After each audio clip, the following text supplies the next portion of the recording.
Lightroom stores information about the images it is managing for you in a catalog. Using the right catalog settings can be very important, and in this video we'll explore the best settings to use for your catalogs. You can get to the catalog settings either by selecting Lightroom, or if you're on a PC, Edit Catalog Settings, or if you select Preferences at the bottom of the General tab, you can go straight to the catalog settings from here. So you see now under Catalog Settings we have three tabs: General, File Handling, and Metadata. Let's start with the General tab. So the first area here is just information about the catalog itself: where it's located, what the name of the catalog is, when it was created, when it was last backed up, last optimized, and the total size of the catalog. If you want to find where the catalog is located directly, just select Show, and you'll be taken to that location on your hard drive. Now, as far as backup goes, you can choose how often Lightroom prompts you to back up your catalog. I would suggest select never, because you do want to back up your Lightroom catalog, and you want to do it fairly often.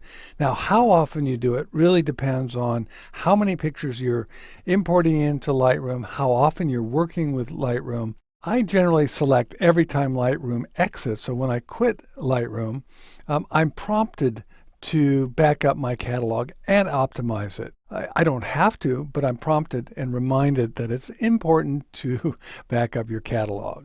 So under File Handling, under Preview Cache, this is where we can set the size of the standard preview size. Now, this is the size that you can set on import to have Lightroom automatically generate a standard preview size. However, you can have Lightroom make a larger standard preview size or a smaller one. It's your preference. Just remember that the larger the standard preview size, the longer it will take to import and also to reveal that picture when you go to edit it in Lightroom itself. So I suggest probably just going with the default here is fine. And as far as the preview quality, again, go with the default, the medium, but you can also go to a higher preview quality or a lower. And maybe this will depend a lot upon the monitor that you're using as well. If you have a very high resolution monitor, you might want to have the larger preview size and higher quality. Now, automatically discard one-to-one previews. You can choose how often the one-to-one previews are discarded. And remember that if you never discard a preview, this total preview cache size is going to get huge, or the total size of your catalog is going to get huge. So you do want to discard one-to-one previews periodically. Now, whether you want to do it after 1 day, 1 week, or after 30 days, that's your choice. You can also do this in the library module under library, and then you can select discard one-to-one previews at any time. You don't have to have Lightroom doing it automatically for you. Okay, as far as smart previews go, this is telling me that I don't have any smart previews, 0 bytes, which is correct. I haven't generated any of the new smart previews that are now available in Lightroom 5.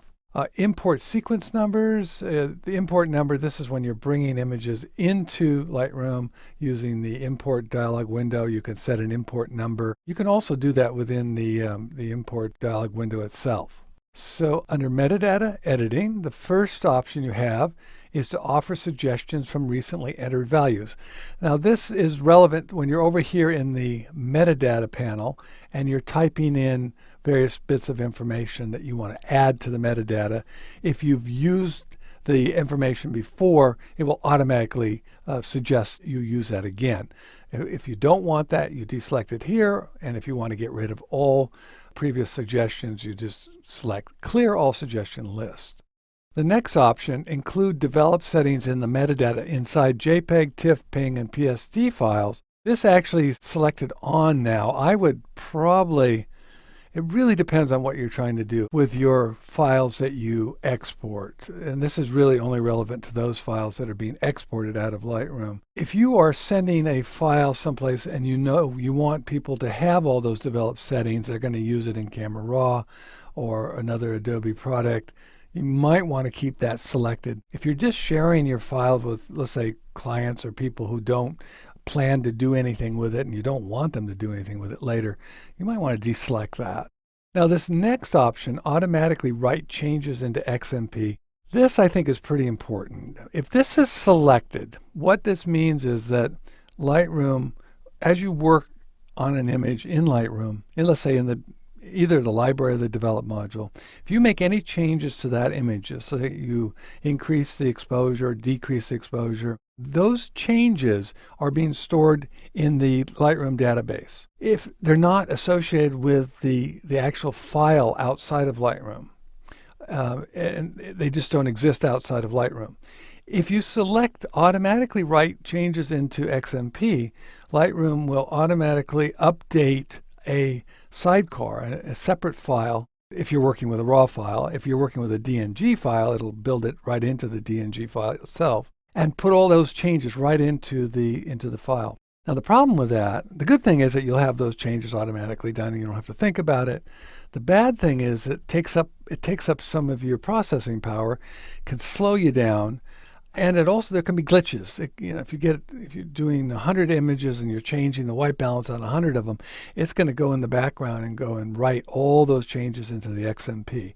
So I would suggest here you don't select that. Deselect that or keep it deselected. However, you may want to, what we call, push that information into the files in Lightroom on a selective basis. That's very simple to do, just using the Command or Control S keyboard command while you're working on the image or when you have a selection. So I suggest that you keep that deselected and push the information when you want to have it with the file outside of Lightroom. Just do it within Lightroom itself. So here, under reverse geocoding, you have an option to enable reverse geocoding of GPS coordinates to provide address suggestions. So if you dropped an image into the map module and you have the coordinates that come up, Google Maps or Lightroom through Google Maps will provide actually an address as well, if it has one. Now, if you don't want it doing that, you just deselect this. Now, the same holds true on the next option, export reverse geocoding suggestions whenever the address fields are empty. This is going to give you suggestions when you go to export the image. This is in conjunction with the export options that you have. So this is all about the way that the map module works with Lightroom. I would just suggest keeping both those options on unless you have specific reasons not to select those.